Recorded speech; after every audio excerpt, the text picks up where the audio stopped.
ദൈവമേ, നീ അത് പരിഹരിക്കാൻ കടന്നു വരണേ എന്ന് പ്രാർത്ഥിക്കാം. നമ്മുടെ കുടുംബത്തെ മുഴുവനായിട്ട് സമർപ്പിച്ച് പ്രാർത്ഥിക്കാം. നമ്മുടെ കുടുംബത്തിൻ്റെ ഓരോ അതിരുകളും, നമ്മുടെ കുടുംബത്തിൻ്റെ ഓരോ അവസ്ഥകളും, നമ്മുടെ കുടുംബത്തിൻ്റെ ഓരോ വേദനകളും, നമ്മുടെ കുടുംബത്തിൻ്റെ ഓരോ ആവശ്യങ്ങളും ദൈവസന്നിധിയിലേക്ക് കൊടുക്കാം.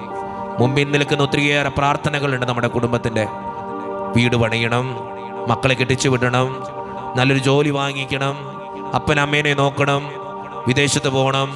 ഒത്തിരി കാര്യങ്ങളുണ്ട് നമ്മുടെ കുടുംബത്തെ സംബന്ധിക്കുന്ന. നമ്മുടെ കുടുംബത്തിൻ്റെ ഓരോ നിയോഗങ്ങളും പ്രാർത്ഥനകളും ദൈവത്തിൻ്റെ മുമ്പിലേക്ക് കൊടുത്ത്, കാരുണ്യവാനായ ദൈവമേ, ഞങ്ങളുടെ പ്രാർത്ഥനകൾക്ക് ഉത്തരം തരുന്ന ദൈവമേ, ഞങ്ങളുടെ കൂടെയുള്ള ദൈവമേ, ഞങ്ങളുടെ ജീവിതത്തിൻ്റെ സങ്കടത്തിലേക്ക് നീ കടന്നു വരണേ എന്ന് പ്രാർത്ഥിച്ച്, ഞങ്ങളുടെ വിഷമങ്ങൾക്ക് ഉത്തരം തരണേ എന്ന് പ്രാർത്ഥിച്ച്, ഞങ്ങളുടെ കുടുംബത്തെ അനുഗ്രഹിക്കണമേ എന്ന് പ്രാർത്ഥിച്ചുകൊണ്ട് ഇരുകരങ്ങളും നീട്ടി ഈ ദിവ്യകാരുണ്യ നാഥനെ നോക്കി വിശ്വാസത്തോടുകൂടെ എല്ലാ മക്കളും ഈശോയെ വിളിച്ച് തൻ്റെ കുടുംബത്തിലേക്ക് വിളിച്ചേ.